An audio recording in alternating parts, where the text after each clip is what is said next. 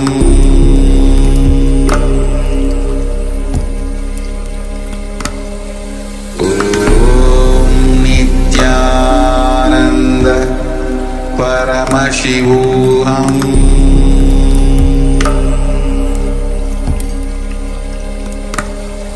Om Nithyananda Paramashivoham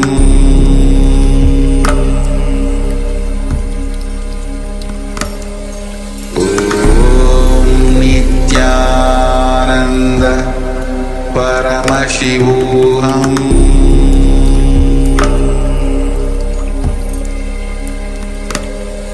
Om Nithyananda Paramashivoham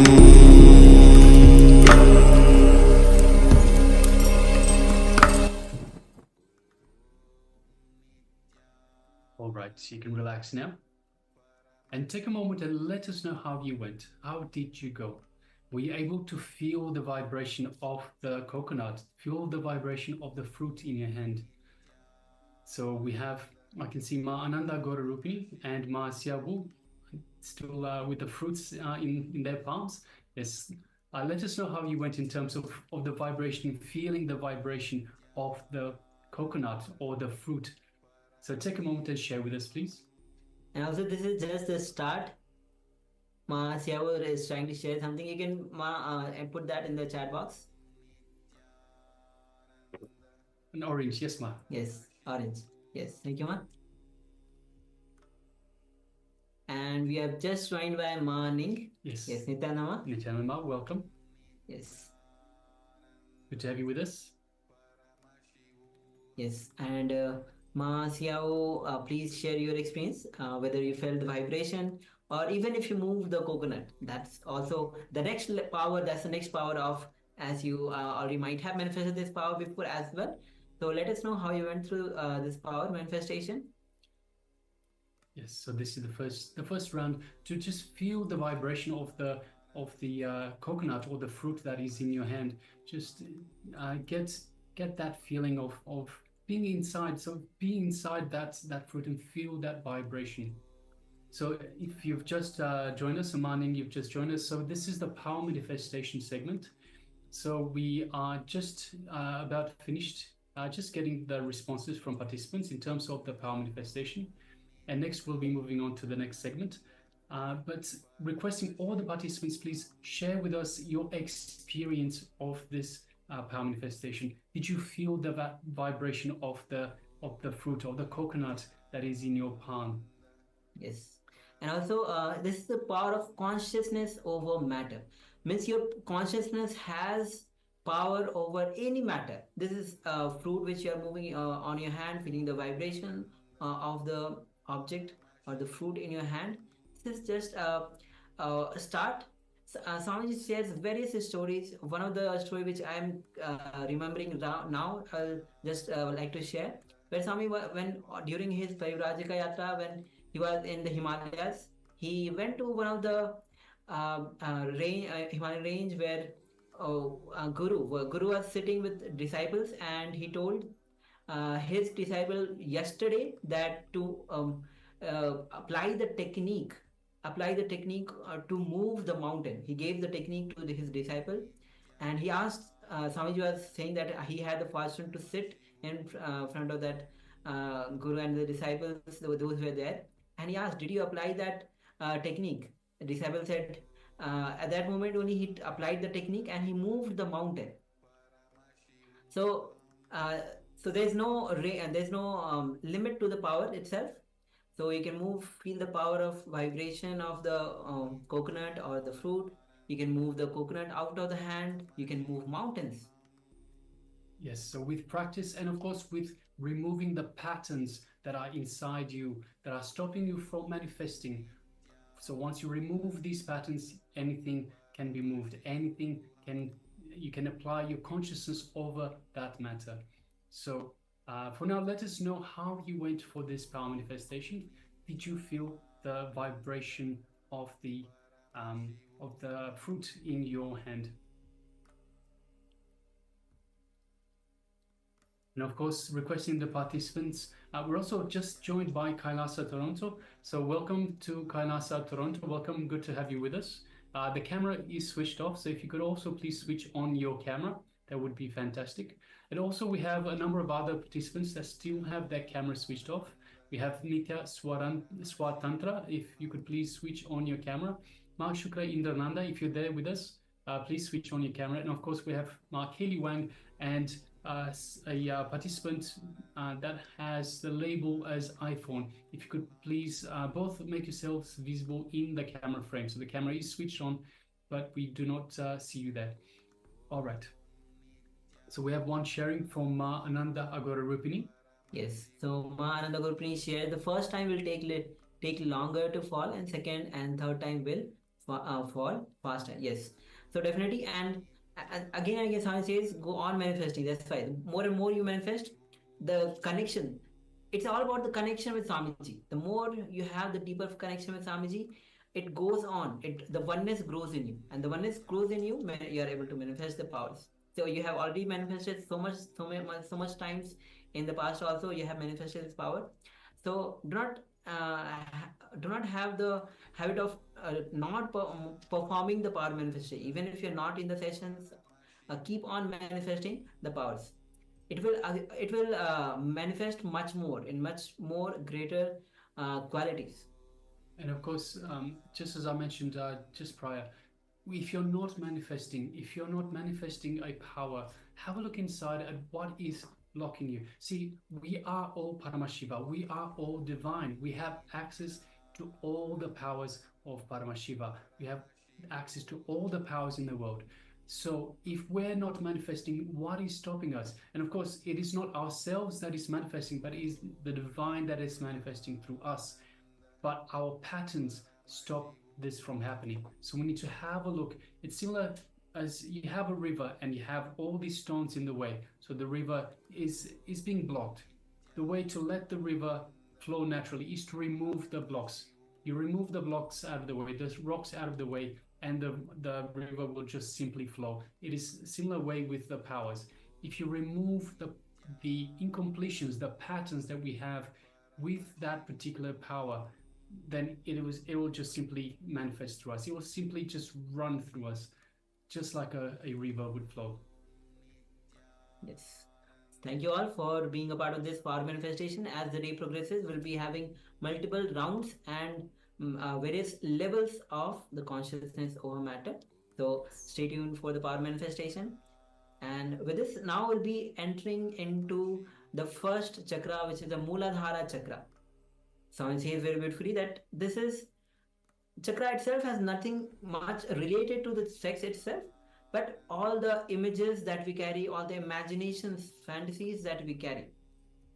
So understanding this chakra as Swamiji will be revealing in this next segment. So stay tuned with us as Swamiji, and have the powerful cognition. Have the notebook with you, have the pen and paper with you to write down the powerful cognition. Understanding about the chakra itself gives a sense of, Swami says, that knowledge liberates you.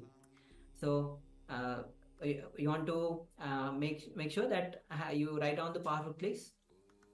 So let's get ready to enter into this revelation by Swamiji. So please come to the space of listening. And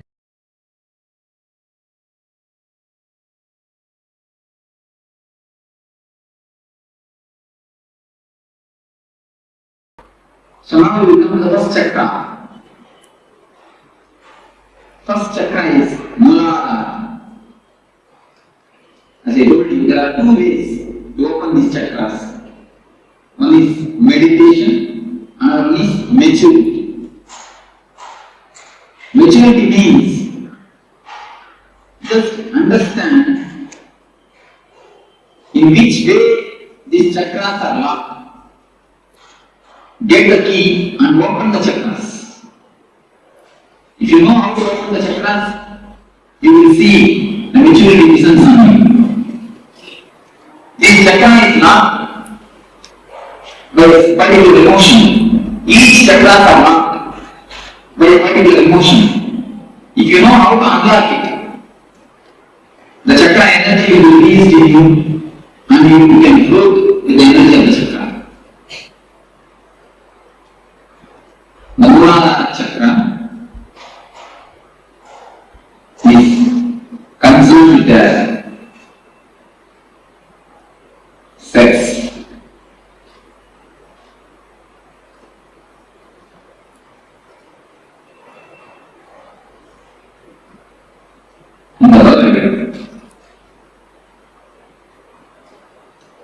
Most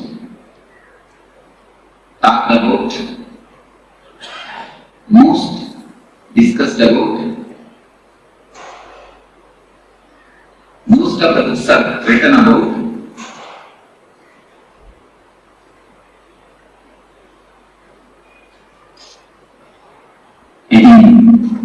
on these three sentences. Most of the books are written about, most talked about, most discussed about. Subject is and most confused, most misunderstood, most misinterpreted. Subject is also.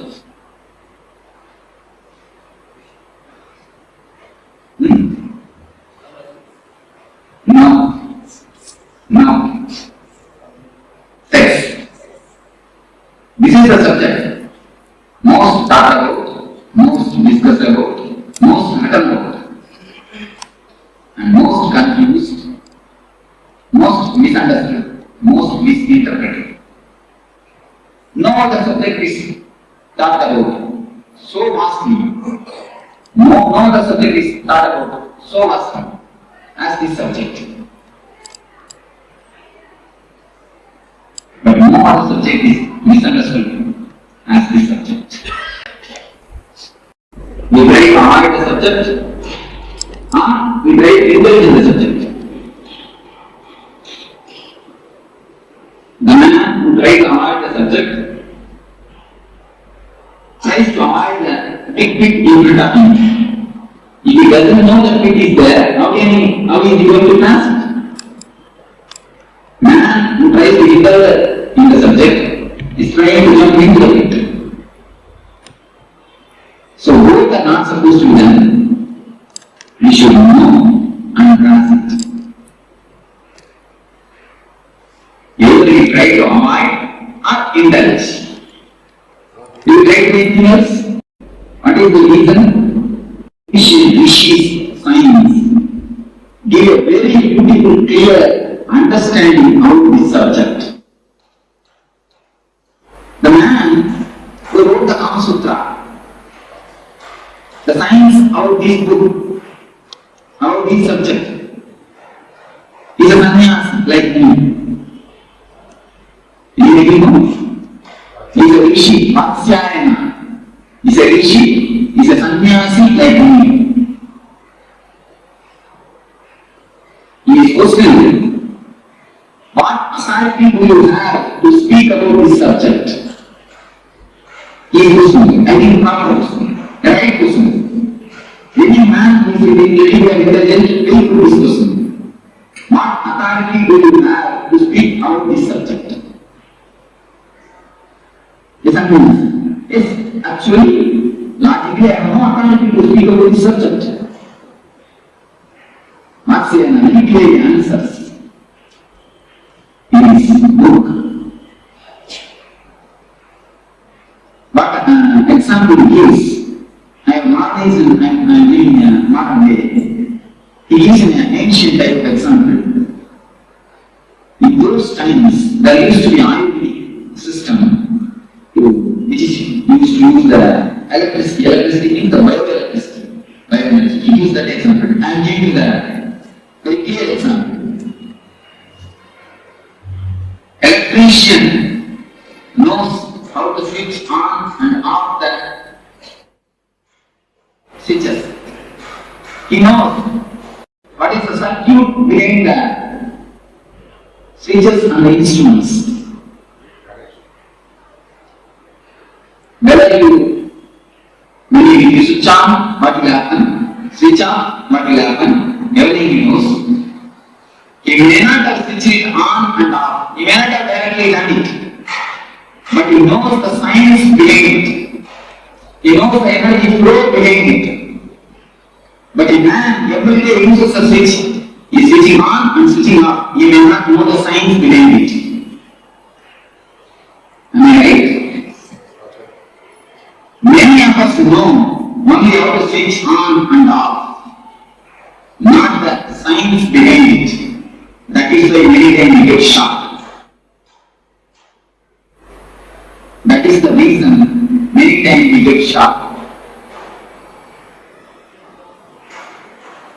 We all many fathers, grandfathers, we have all grown up spiritual life. We may have it. Just like an normal man who knows only how to switch on and off the switch.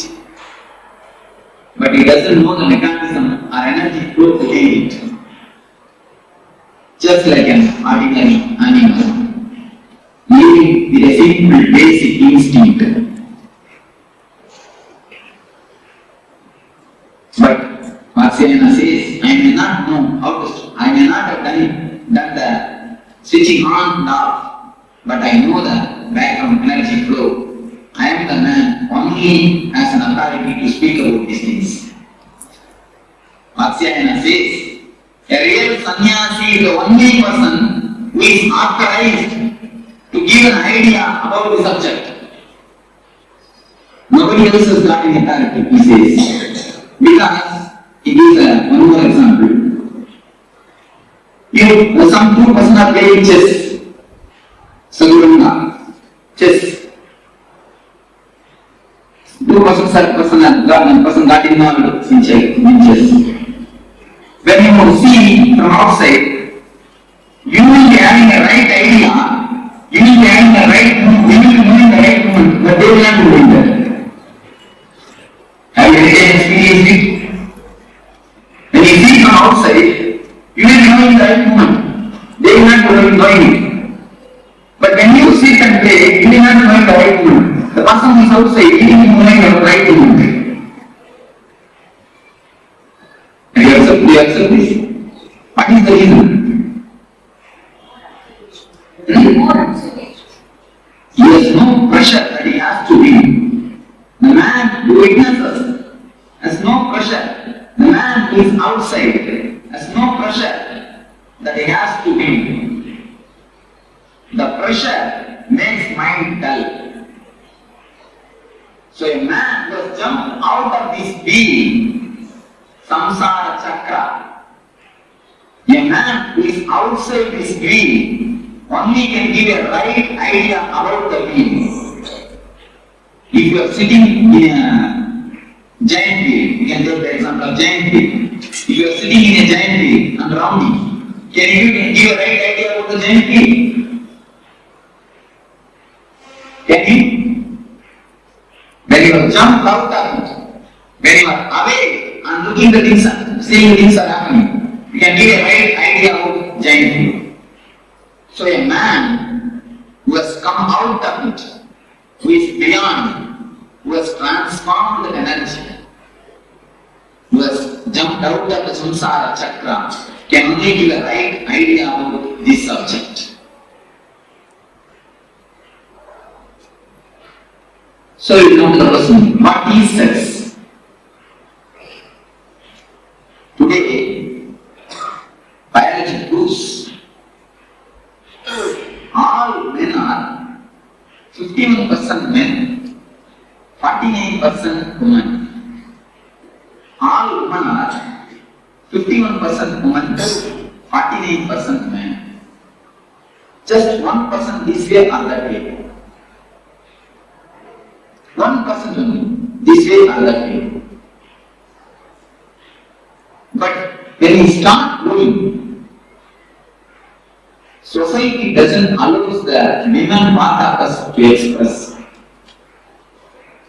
When we do the meditation, many times I observe, men always cry, women try to laugh. What is the reason you know? The women feminine part of us has been suppressed. The masculine masculine part of the women has been suppressed by the society continuously.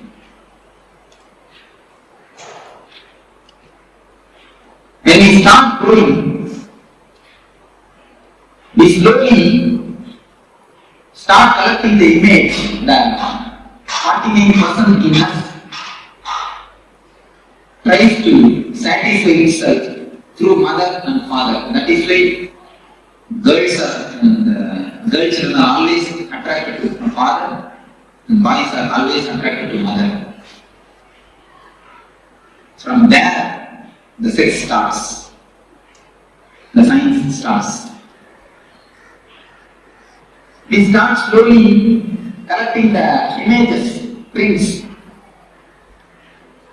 All men try to fulfill their image with mother. All women try to fulfill their man image with father.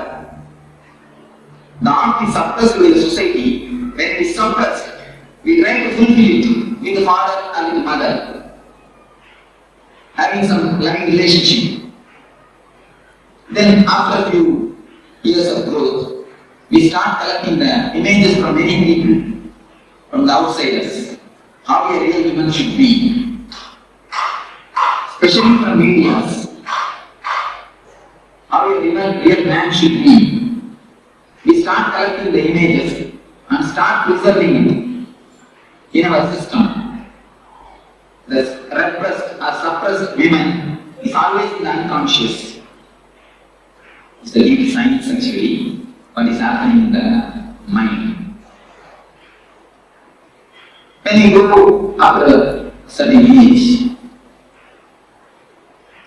you will start collecting images from many actors, actresses, many stories, especially from the TV serials. From all these things, we start collecting the images and start preserving it. How a right man should be, how a right woman should be, how a many things, how a husband should be, how a mother should be, how a father should be. Many images we start collecting. We keep the imagination of a woman inside, the ideal woman. Sometimes, rarely, at the age of 15, after 18 to 23, in that age, we see somebody outside, and from distance, it looks like as if there is somebody in this image, which you have inside. We continuously start searching for this image. We have the copy inside. We start searching this outside. We start searching whether some image will suit with this image, whether some real person will suit with this image, which we have collected and kept it in our mind. So actually, when you see somebody from distance, you feel as if that your image is resembling with that real person. We start falling in love. The falling in love happens in that moment only. The science behind the falling in love is different. We have an image and we search. In distance we feel. In distance we feel as if both are resembling. As if the both are looking alike. Then we fall in love. But when you come here, you will immediately find the image is image and the real person is person. You can never find image in a real person because it is image. Not because of anything, because it is image. How can image be a real person? Because it is image. This is the base where we start expecting something from the other. This is the greatest expectation all of us have. We always want the other. Other means either wife or husband should act according to our image. Is it possible? Can it be possible? Dreams can never become true because they are dreams. The the very word denotes their dreams. If they can become two, why will they be called as beings?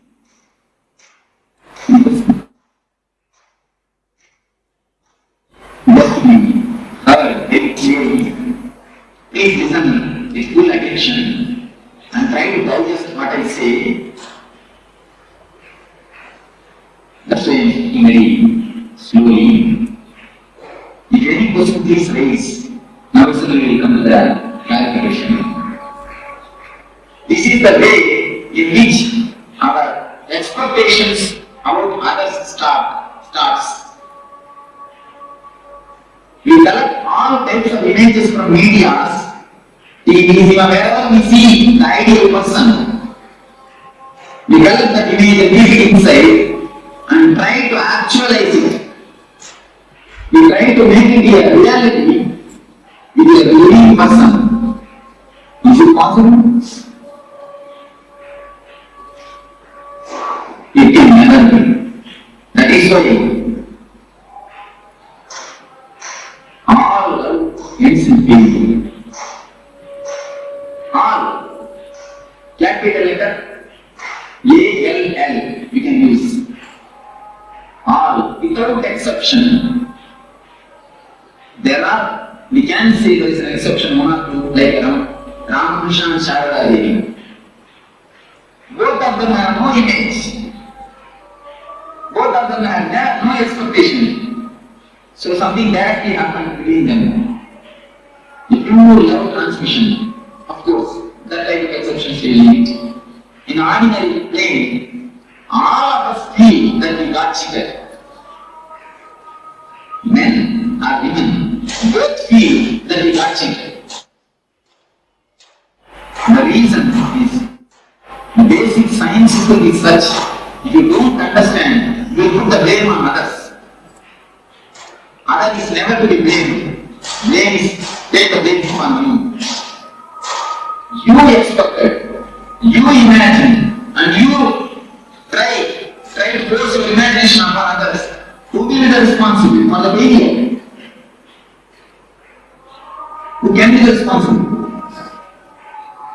Who has to be responsible? But do you understand that whatever I say is in a very practical reality? What is happening in our day-to-day life? But we never try to give it. It is happening in our everyday life. We never try to give it. Right? It always happens. We never look into the real truths.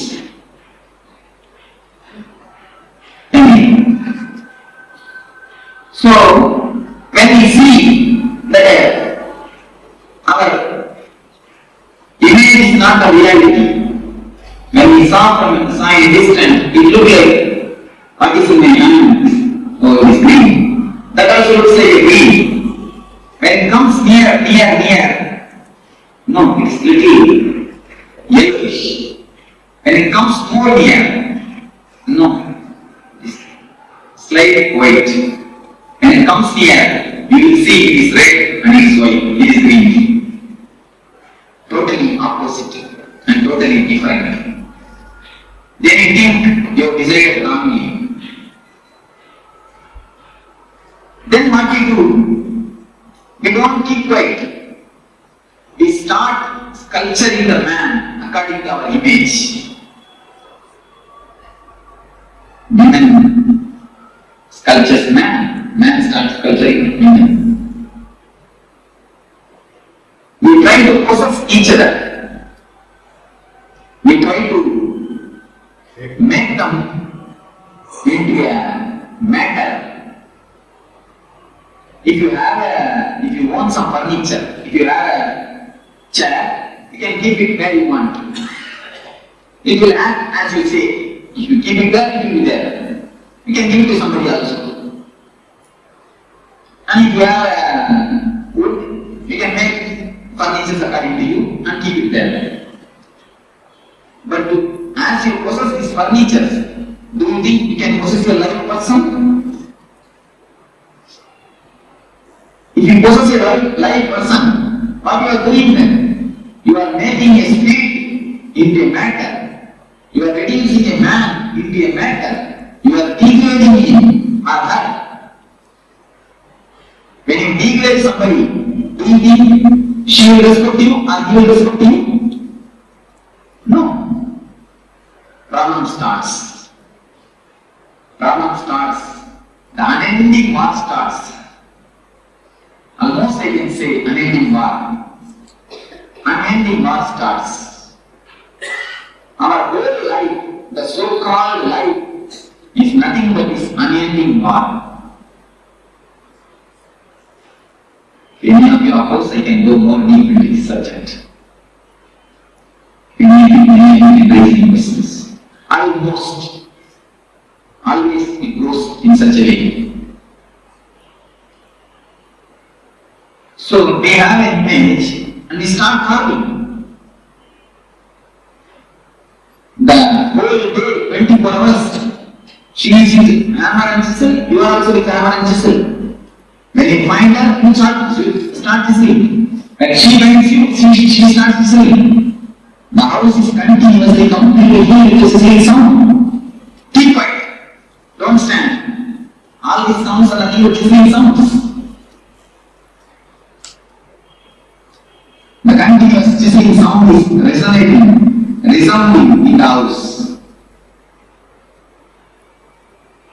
So, this is the way this chakra is locked.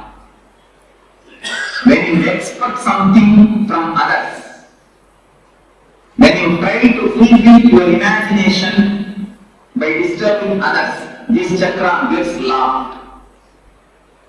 This chakra has nothing to do with sex as you think, as you get the meaning of the word sex. This chakra is something to do with our imagination. This chakra has nothing to do directly with sex. This chakra gets locked or unlocked with the imaginations.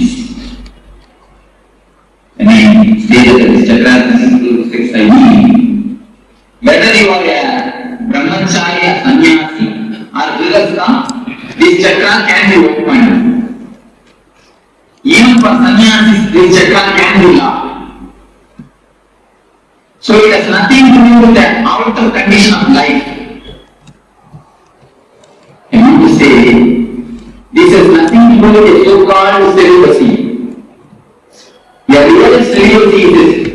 Who can be called as a real celibate?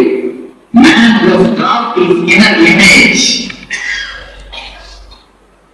When a man drops the inner image, which he preserves, inner woman's image, he only can be called a real sannyasi. Even if you live in a grihastha life, if you drop this image, if you drop the chisel and the hammer from your hand, if you stop chiseling the other, you will be a brahmachari. Your Muladhara chakra will be opened. You will get having the real benefit of this chakra opening. Do you understand what I say? So the outer conditions, whether you live a married life or unmarried life, has nothing to do with this chakra. Don't think only for a sannyasi this Muladhara chakra can be opened. This can be opened for anybody. Yes, because we are all including us. We never turn inside. We go everywhere, but never inside. Just drop expecting, just drop this chiseling the other man. Then this chakra will automatically open. When you drop the imagination of hero, the chakra will automatically open. Actually, when you have the imagination, many people come to me and ask, Swami, in my house only we two are living, but there is no peace. There is no peace, only we two. We don't even have son. Myself and my wife, both are living, but there is no peace. I used to tell them,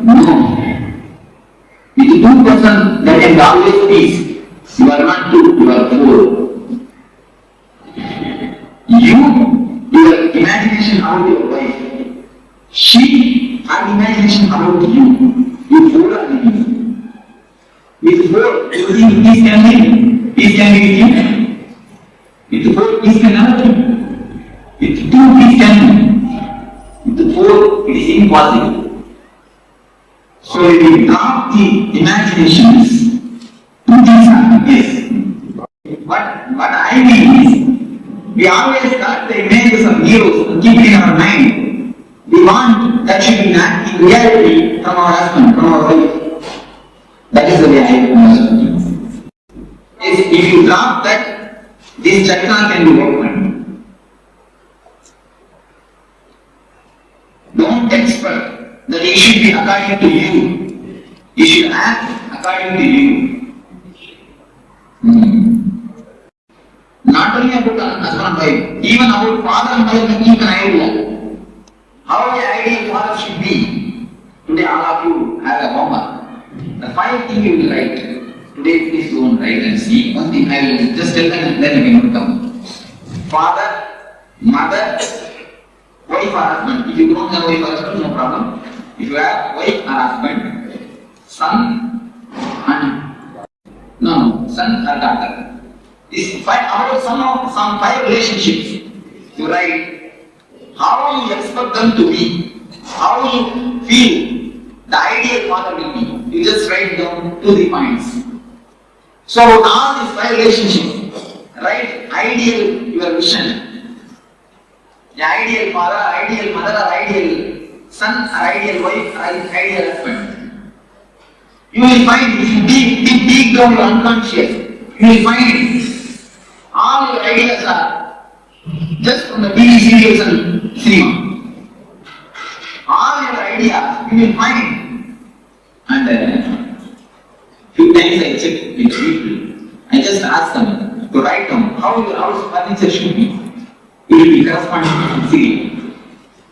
Even the house furniture, we have the imagination. How it should be. We take from the medias.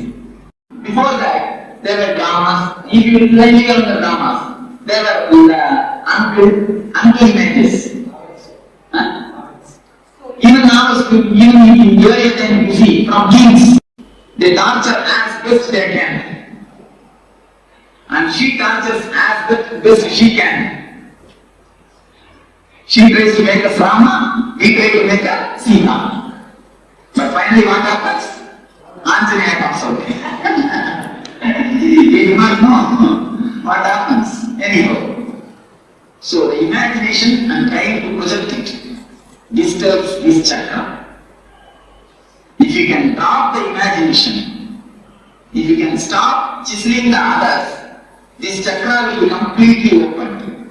The people whosoever has got a problem with the numerous problems, if you diagnose your mind, you will be having this problem of imagination and trying to project it and forcing upon the others.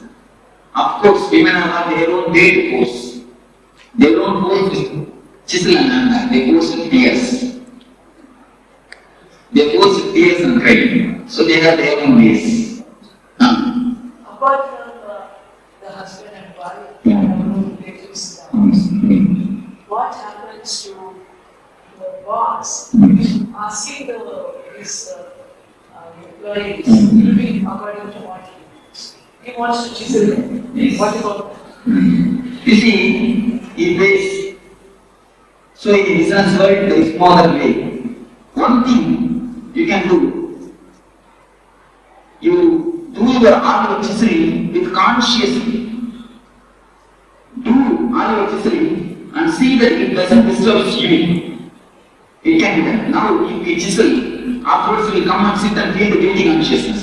I have scolded or I have done something wrong. If you do it consciously, you will not give overdose. Even if you are angry, angry is just like a money, because anger is a great energy given to us. It's a great presentation of God. One person came to me that he says, I am not able to control my anger. I told him, you take one photograph when you are angry and keep it in the wash, puja room and do puja every day. He started laughing. Swami, what you are telling? I told you, please do it and then come and tell me. Anger is a great energy given to you by God. When you worship that energy, when you have respect for that energy, you will not misuse it. Lust is also a great energy given to you by God. Kama is a great Shakti given to you by God, which can produce another life, but you are misusing it, dissipating it, because you don't have respect on that energy. You never misuse the money. You never overpay because you have respect for money, but you overpay the anger. If you have done for 5 rupees job, you pay only 5 rupees. But if you have done the 5 rupees mistake, you pay 50 rupees anger. If you are conscious at that moment, you will pay only 5 rupees. If you have paid the 5 rupees anger, you will never feel guilty, I assure you, I promise you. Because you pay, you overpay, you come and feel guilty. To compensate that overpayment, you feel guilty. If you pay properly, how much mistake he has done? You just pay that much anger. I don't say don't pay anger. You have to pay anger. As you pay the money, how to pay anger? Pay angry. Be angry. Only that much. If you are conscious, you can maintain it. Yes. With all the people, it works out. You see, all of you can take a photograph when you are angry. And worship, really, you will feel the tremendous respect towards the anger. You will not waste it. Afterwards, the devotee came and really told me, Swami, now I am not able to be angry. Because I started respecting the anger. Once you respect that energy, you will never waste it. We never feel that anger is an energy. When you get angry, just see what happens. A new type of energy flows all over your body.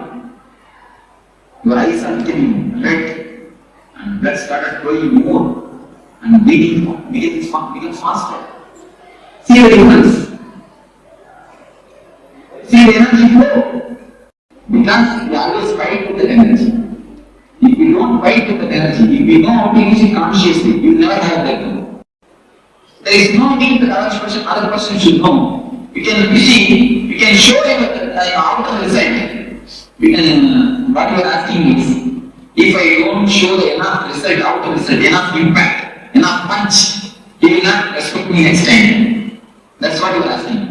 You can give a good punch, there is nothing wrong. But see that you are not disturbed. That is what I mean by the word consciously angry. If you are angry consciously, you will disturb him enough. You will give him a right dose, but you will not feel that disturbed. Be very clear. This is the situation. I have to handle the situation this much only. Don't allow the situation to control you. You control the situation. And be angry. Whatever has to be done, logically, clearly do it. Do it perfectly. Then afterwards, don't feel guilty. If you have done it consciously, you will not feel guilty. Yes, right word. Knowledge of anger reduces anger. Right word. Same way, knowledge about lust reduces the lust.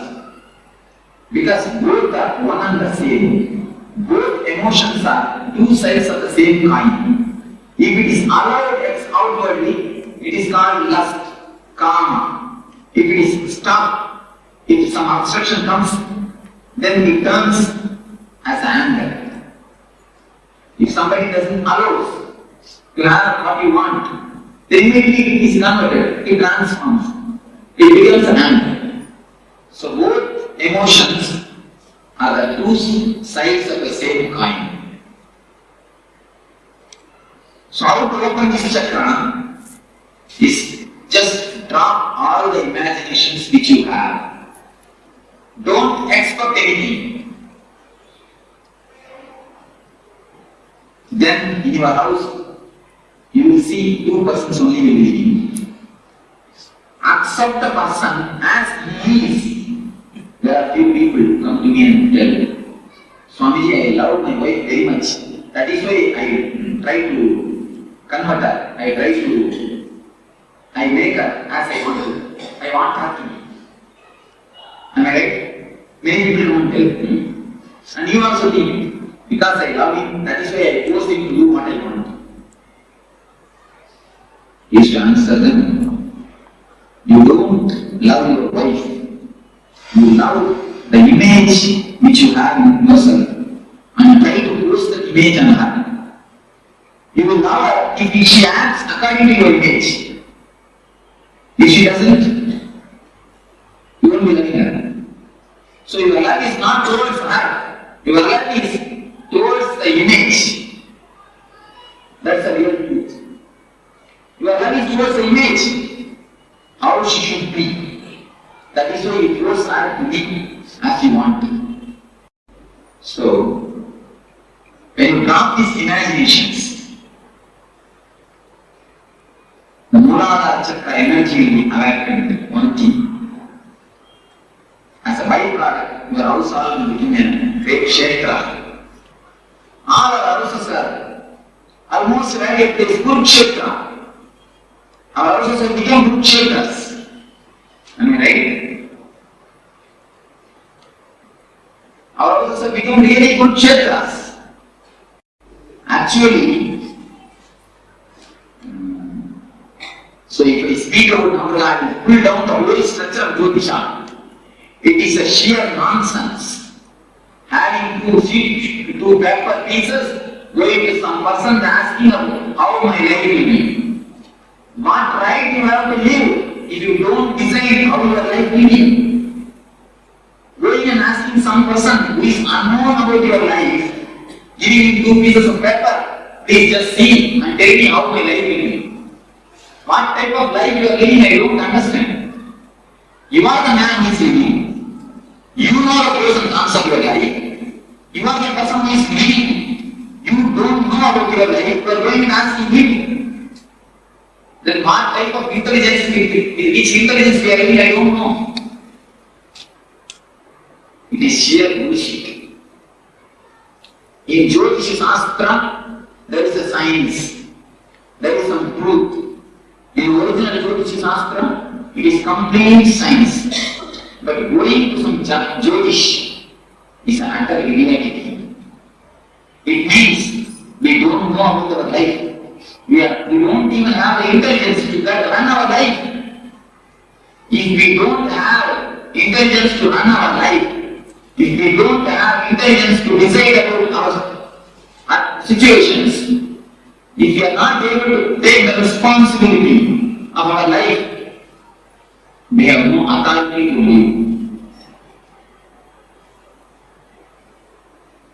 Actually, a real man will not go to somebody and ask, what will be my future?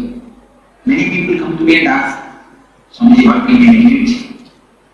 I tell them, never ask, what will be my future? Ask, how to make my future. Never come to me for prediction. Come to me for design. If you come to me for design, I can help you. If you come to me for prediction, I can't. Go and read, there are so many people sitting for 5 rupees to 10 rupees. Daily. About how the life will be. Going and asking a parrot, there are videos about how my life will be. The parrot itself doesn't know its life. It is unattractive.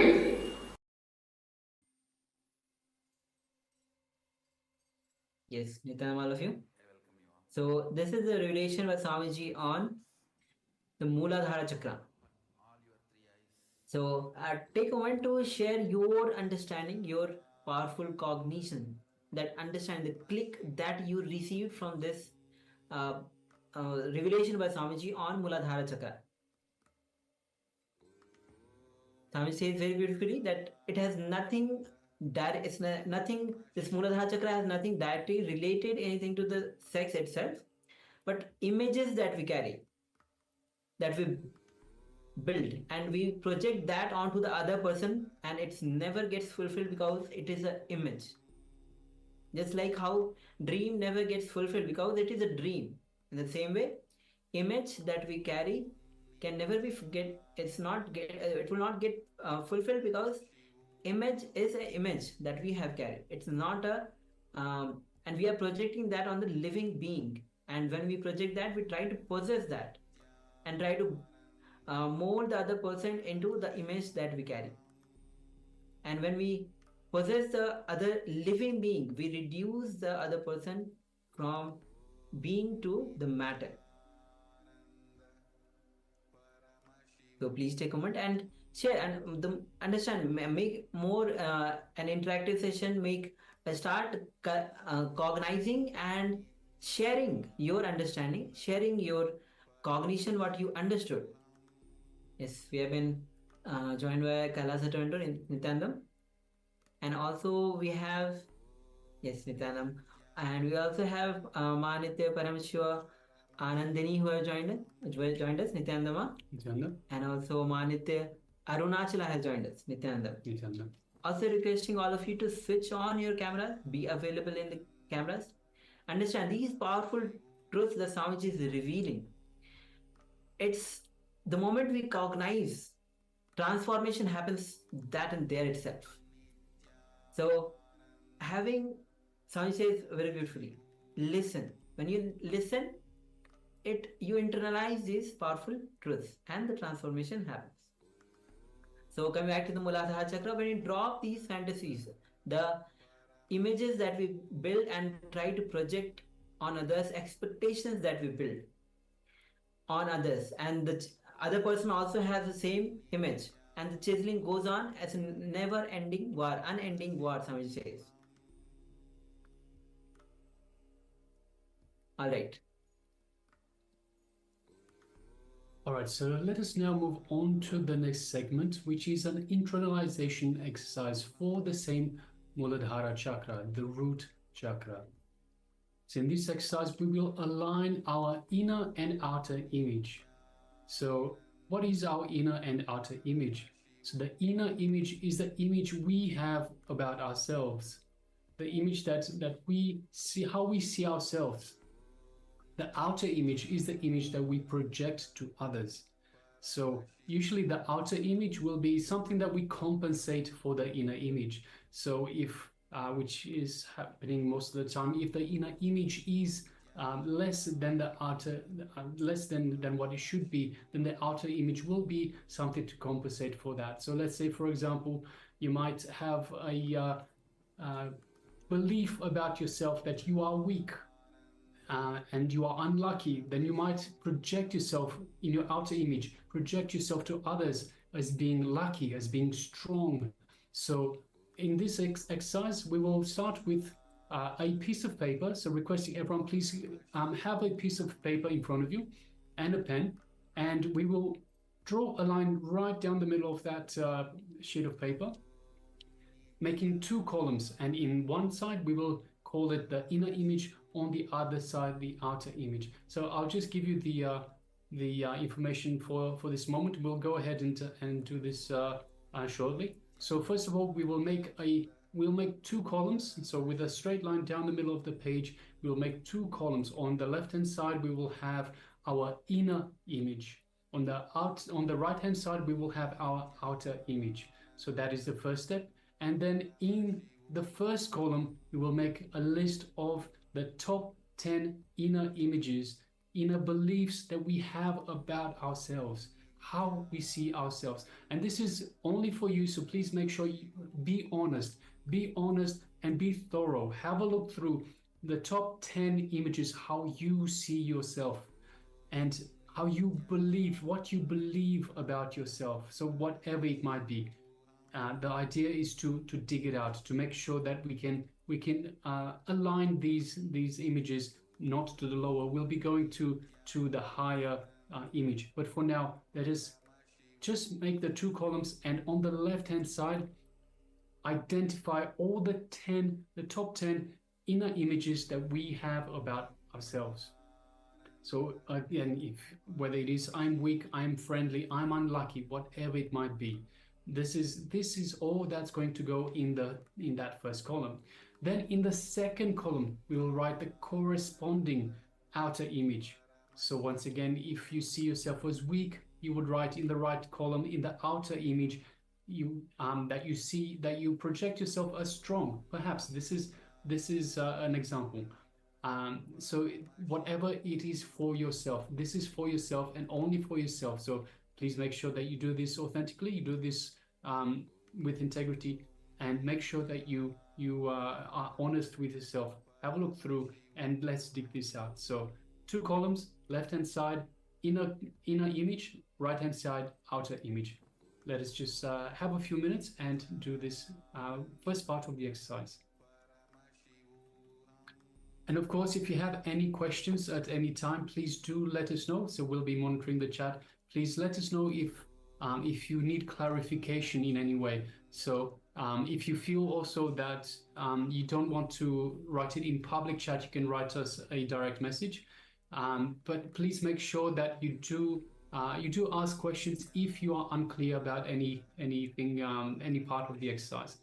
Okay, so let us go ahead. The slide is being projected for you now. Let's begin. Nithyananda.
Now let us move on to the next step.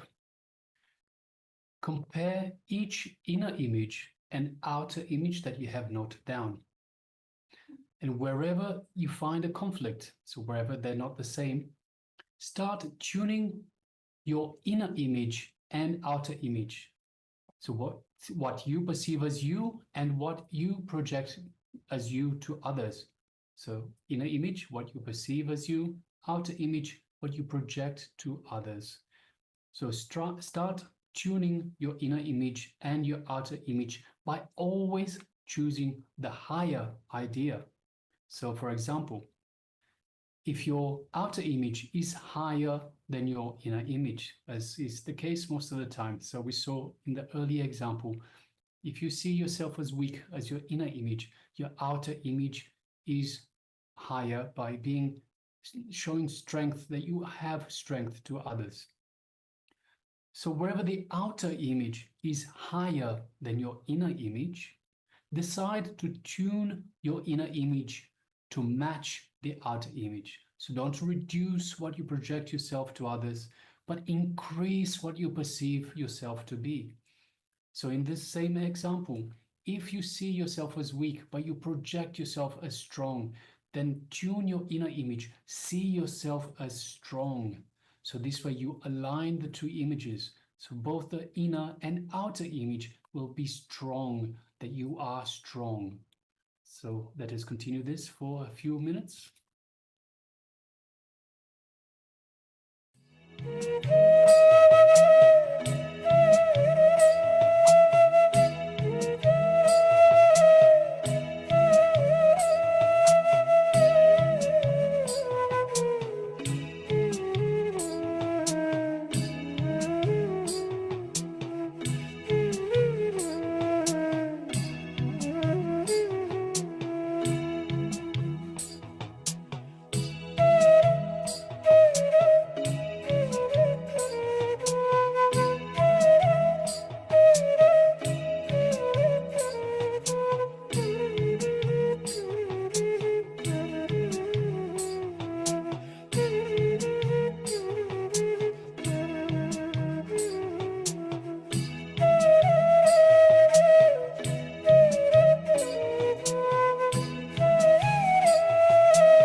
Now, we'll be moving to the next steps. Repeat this for each point.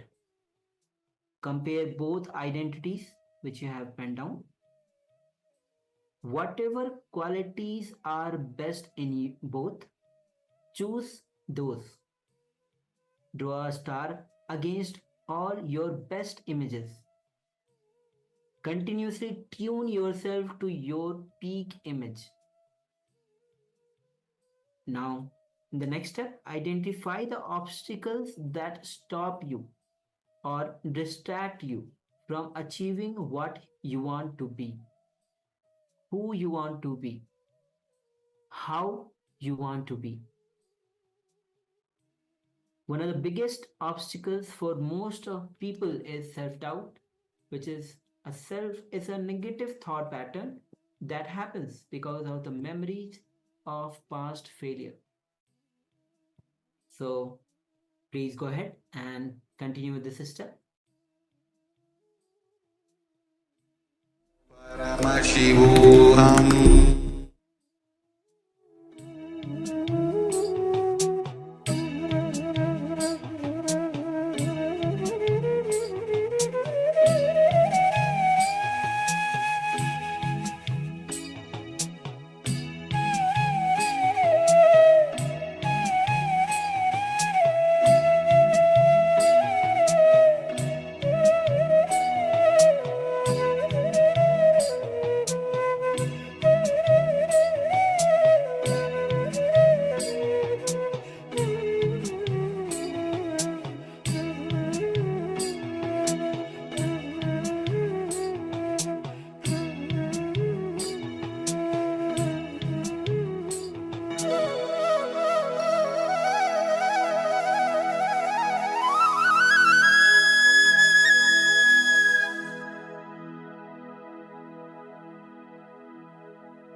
Next, let us evolve your image, your images, your both images.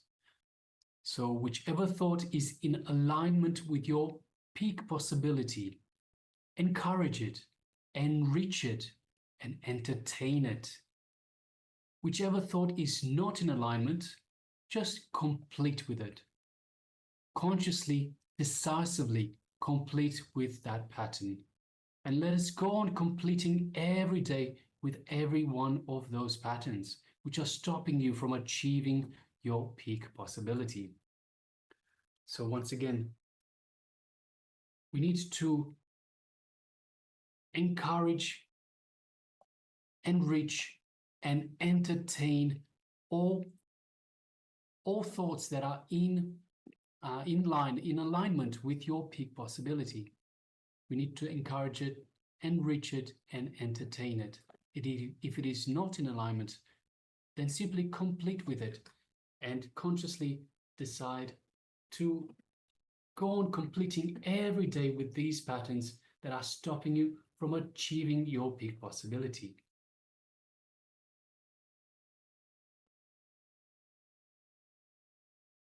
So when you start living authenticity, you know the right way of thinking. You will use your thinking to achieve whatever it is that you want in life. In Hindu spiritual practice, this is the second step that is known as manana, authentic thinking.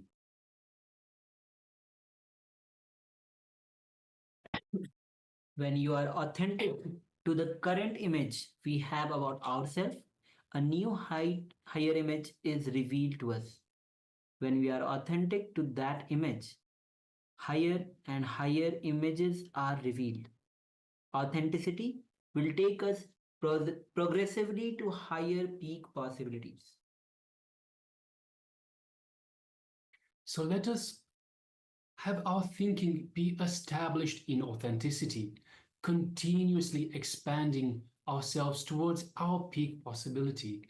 So as we've seen just in the previous slide, the more you achieve your peak possibility, the more your peak possibility expands. So this way we expand. Swamiji beautifully tells us expansion is life. When you expand, you are alive. If you don't expand, you go backwards. So let our thinking be established in authenticity. Understand that we are Paramashiva. This is our authentic self, our true self, our divine self. So let us continuously be expanding ourselves towards that peak possibility. When we achieve a powerful clarity in our thoughts, that makes whatever we think into a success. Whatever we think about becomes our success. And we unblock our Muladhara chakra by being in reality. So let's take a moment and contemplate on this truth. Please take a moment.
Now slowly you can relax from this exercise, and understanding that when you align your inner image, outer image to your peak image,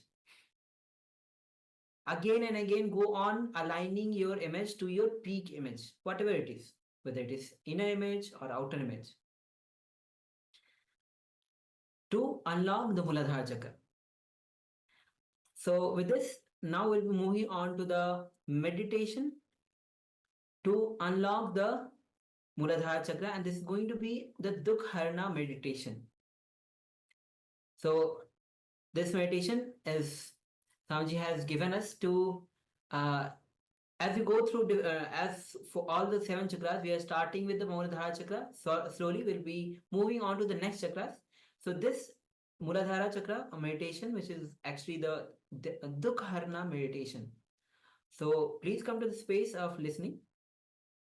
And as we enter into this meditation, make sure that you are having the space where actually you can perform the meditation without any disruption, without any issues. Nobody can is going to disturb you. Give your 100%. Swamiji says very beautifully, when you give your 100%, whatever kriya you're doing, meditation you're doing, it will transform you.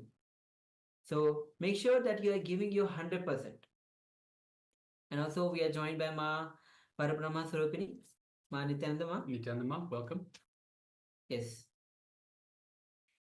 All right. So let's get ready for this Dukharna meditation. And yes, so as we're saying that, make sure that you are having the space for yourself to perform this Dukharna meditation. You can choose a place where you are comfortably without any disturbance, because it's going to be a 40-minute duration of this meditation. So make sure that you are giving your 100%. So please come to the space of listening, and let's enter into this Dukharna meditation.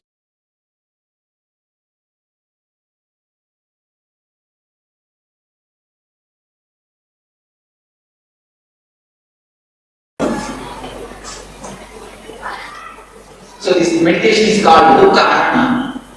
This is based from a tantra, from Nithyananda tantra. This meditation is designed. Is especially designed for a modern man to throw out his mind, throw out his subconsciousness, throw out his repressed things. It is a 30 minutes meditation. First 10 minutes. It is a 3-part, 30 minutes meditation. We cannot call it as meditation. We can call it as meditation technique. Even the word meditation is somehow associated with seriousness. When you listen to the word meditation, many people are like, am I right? Many people run away just by listening to the word meditation. If you ask them to round the Sanideva temple 11 times, 11 days, they will do it happy. They will even bring some 10 liters of milk and pour on the Sanideva around the temple. Of course, it's not wrong, I am not criticizing it. They will be happy to do outer things, but afraid to do inner things. Why? You look in, the Pandora box is there. If the Pandora box gets opened, what will happen? She has asked very right beautifully. She asked the question, if you don't control, what will happen? See, the very person resonates with the fear. If you don't control, if you open the Pandora box, what will happen? All know, we are afraid of this Pandora box. That is why we never sit for meditation. We never think about meditation. When we listen to the word meditation, try to fly, try to take off. So, the word meditation is also a little bit too serious. That is the thing. So now we will go for the technique. The first 10 minutes, there is a music which will encourage you to do the meditation technique. There is an encouraging music which will change by itself every 10 minutes. You don't have to see the clock. This is 30 minutes technique, 3 parts, each consists of 10 minutes. The first 10 minutes, we are going to work with breathe.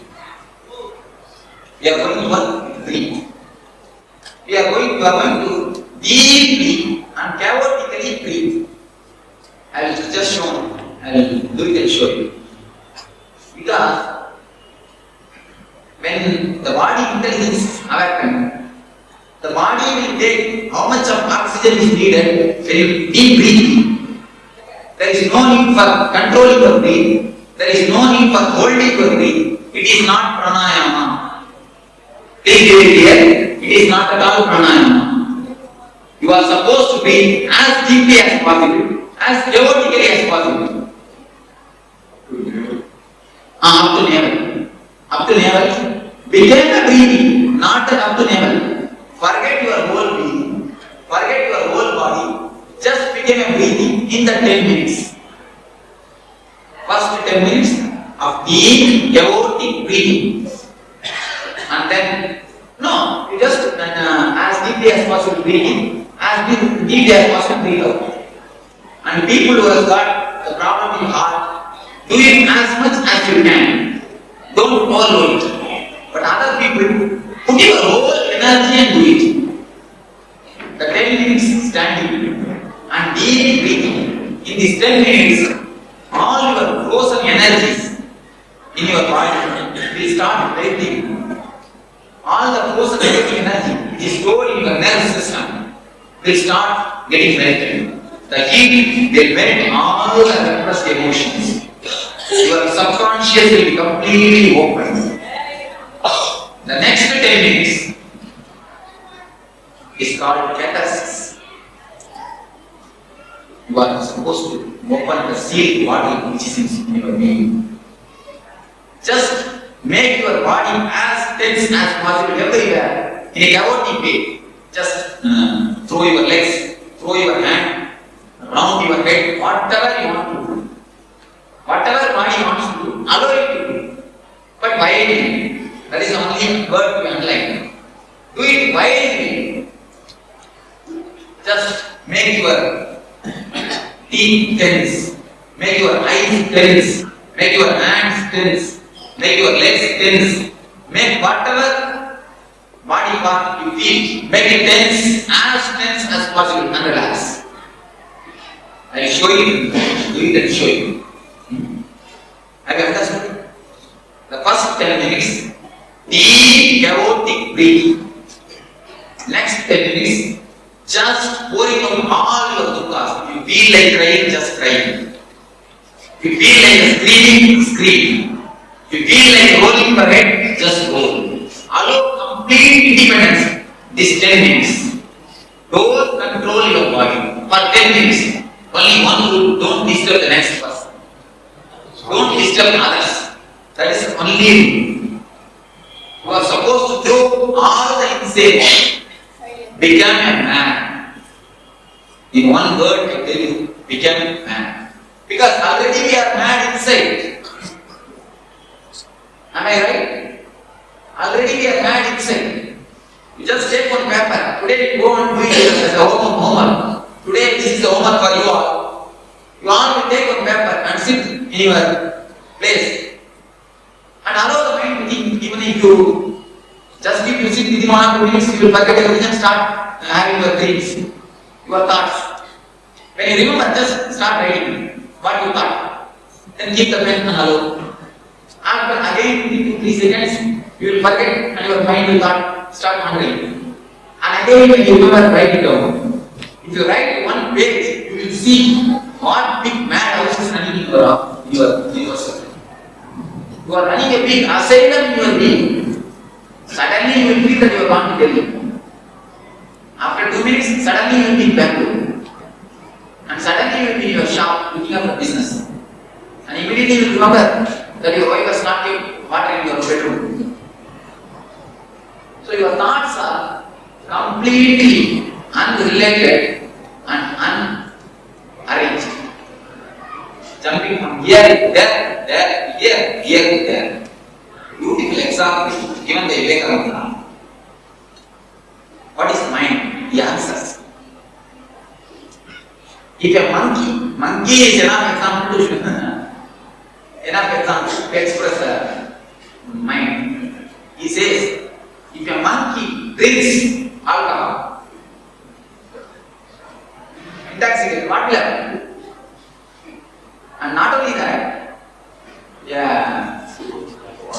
scorpion bites it, then and ghost enters, what will be the condition of the monkey? Our mind is actually equal to I think much simpler than our mind. He has told rightly. That is what is our mind. So, just breathe out the madness, act out the madness is the right word. Act out. Now there's a big technique in West psychodrama. It's a lie. If you want to beat somebody, they will give you one pillow and you have to do prana pratishtha of that person to the pillow. Just as you do prana pratishtha in temple. Om Ramakrishna Devadaya Igaracha. You do prana pratishtha. Let Ramakrishna be here. Just like that. Remember your enemy and do prana pratishtha in that pillow. And beat that pillow nicely. They say really, the psychologists discovered, they say really the person gets out of the anger. The anger is simply vanished. It is very easy. The psychodrama, throwing out your feelings into the air. Throwing out your feelings into the air. Dropping your feelings into the air. If you beat somebody that what will happen? The chain of karma will be continuing. He will be beating, then he will be continuing. If you keep it inside, it will become suppression and disease. Either you disturb others or you disturb yourself. Now this is the technique. Neither to disturb them nor to disturb you. Just to throw it out. Act out all the repressed anger. Just to make your whole body make faces. Now you will already be given ribbons. So nobody will be able to see each other. So you have complete freedom. Full freedom to do whatever you want. The technique is just without everything. Don't have any shape, any culture, anything. You have had enough of all these things. Just keep your, what to say, patient, moody. Right word? Mask. Mask. Just keep the mask out.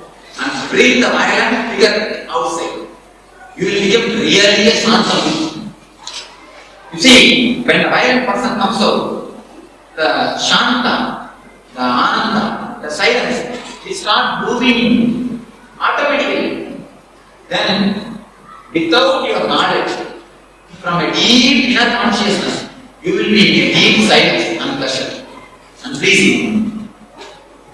So, when the tape says, when the 20 minutes says, tape recorder says stop, immediately stop as you are. If you are standing like this, stop as it is. Just become a frozen idol. Just become eyes statue. Why I say, from heart, mind, if you come to a deep, old frozen mind, in between, mind will stop working. You will be having the experience of samadhi or meditation. There is every possibility, and especially in the master's presence, when your mind stops working, immediately the energy is rushing in. Actually, you are all made to listen, not for listening. I have nothing to tell you. I have nothing to give you. If you are able to feel the energy directly, I can communicate, I can give you more in silence than nothing. Actually, I can help you more in silence than nothing. But why I am talking? If I don't talk, you will start talking with yourself. If I ask all of you to sit silently in my presence, what will happen? After 2 seconds, you will start talking to yourself. So to stop your chatting, I am talking. When you give a little gap, when you stop little chatting, immediately my energy will rush in. My presence will give to rush in you. So that gap, when you stop, when I say stop, really stop. When you stop, immediately there is every chance of in that gap. You will see that something is happening, some new light is entering. After 1 minute or 2 minutes, you will start feeling, seeing the thoughts are slowly coming up. So no problem, just sit down as you are, where you are. Sit down, and the last portion of the meditation, the 10 minutes, you just sit in a relaxed way and pleasing mood. With a pleasing mood. So if you remember somebody, just remember whom you love. Remember somebody you are pleased in somebody's face. Just remember that. He may be God, he may be a Guru, he may be your Devata, or he may be your friend, he may be your relative, he may be your husband, he may be your wife, and most probably will not be your wife and husband. It happens so. The wife and husband may be. Anyhow, whomsoever you feel like pleasing, just remember that. Or you can be as you are, without even remembering. You can be just sitting in a pleasing mood and witness all your thoughts. Don't condemn your mind, don't condemn your thoughts, don't concentrate on anybody. Concentration has nothing to do with meditation. Concentration is not meditation. Meditation is awareness. So just be aware of your thoughts. Whatever thoughts comes, thought goes, just allow it. So, do you understand that clearly? First 10 minutes, deep chaotic breathing, standing. Whatever way the body goes, allow it. And next 10 minutes, deep catharsis, acting it out. When catharsis says stop, stop. And other 10 minutes, when slowly thoughts have started coming, just sit in a relaxed way and pleasing mood. Whatever happens inside your body and outside your body, just witness it by closing the eyes. Don't try to force silence in the house when you meditate. There are few people, if they start meditating, they will torture the whole house. You keep silent, they take out and keep the telephone and giving big commands to the people, I am going to meditate. Before they go to meditate, they will make a big poster and then only they will go to meditate. Don't do that. Whatever happens outside, let it happen. Don't be any as disturbance. Don't try to torture anybody in the name of meditation. So, this happens somewhere else. Nice. Stand like this and have a free clothing.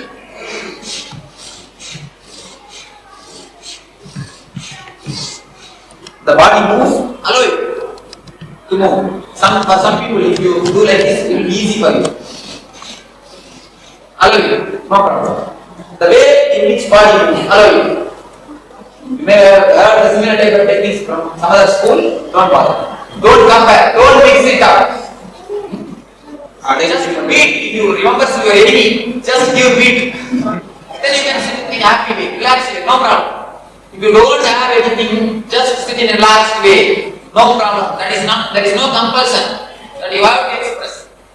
If everything is done, sit simply. But see, don't cheat yourself. Be very careful. Many people try to cheat themselves. What about Mamakara?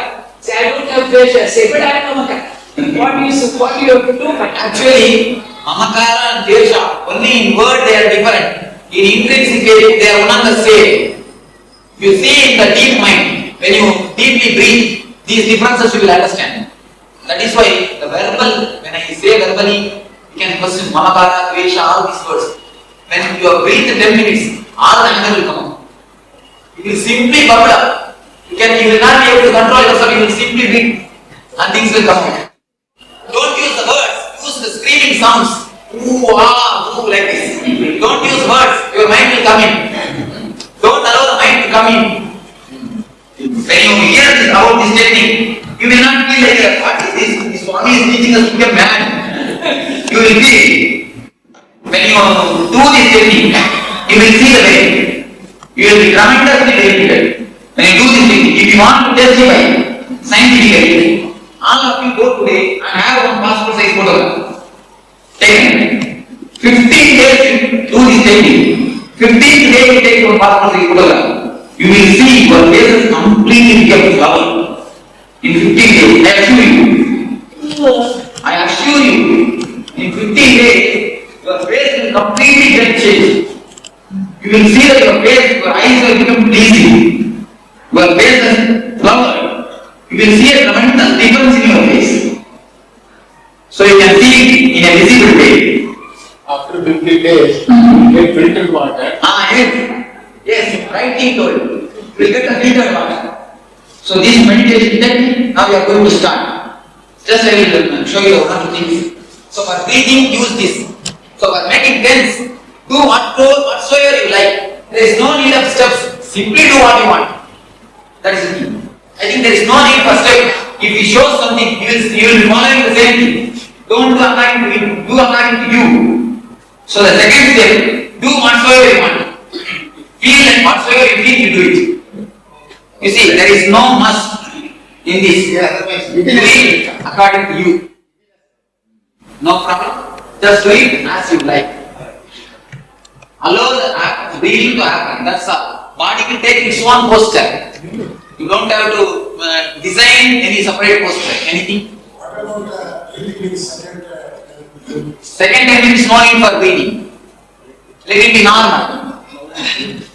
Okay. Anything else? Thank you.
Yes, Nithyananda, all of you.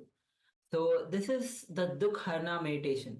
The name itself says Dukharana, means the meditation which removes all the pains.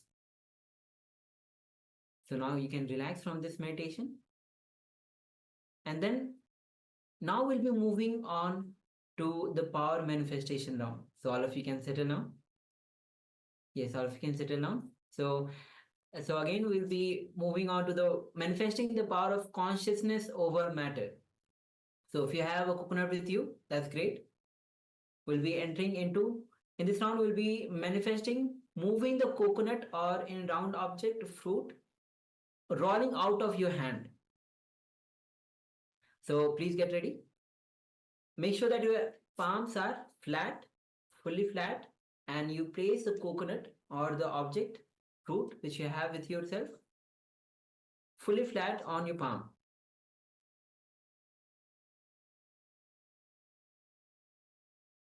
So requesting all of you, Ma Siyavo, Ma Satantra, Ma Parameshwa Anandini, Ma Kali Wang, and the person with name iPhone, please be available. Yes, Nityananda, Ma Siyavo, and Ma Ananda Gurupriya is already ready with the coconut. Yes, great.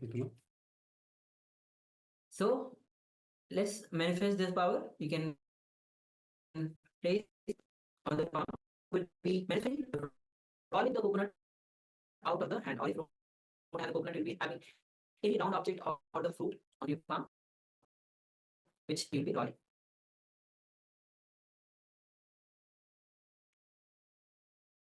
So let's get ready. You can sit with your head, spine, and straight line. Visualize Swamiji in your inner space. His infinite love without any boundary overflowing through you. His love, his compassion, his grace just flowing through you and radiating, not only just flowing through you, but radiating through you. Gently bring your awareness to your Angya Chakra, third eye. And through your third eye, gaze at Swamiji's third eye. To manifest this power of consciousness over matter. Now, gaze at the object, the coconut or the fruit. And with intense oneness with Swamiji, deep connection with Swamiji, let's start chanting the Mahavakya. Om Nithyananda Paramashivoham. Om Nithyananda Paramashivoham. Om Nithyananda Paramashivoham. And with this deep feeling connection with Bhagavan, give the command to the coconut or the object that you're having in your palm to rotate and move out of your hand. So let's begin this manifestation of consciousness over matter. Let's begin.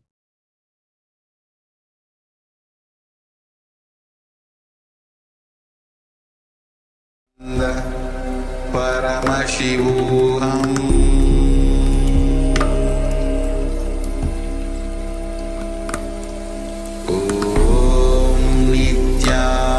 Nithyananda Paramashivoham.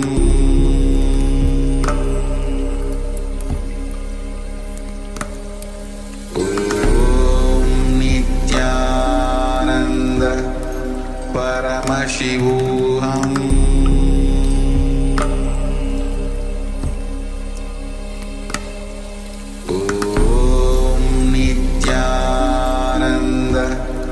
Paramashivoham.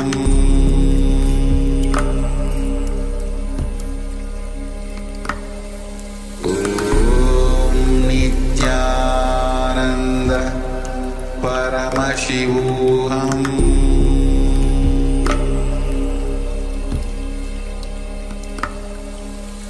Om Nithyananda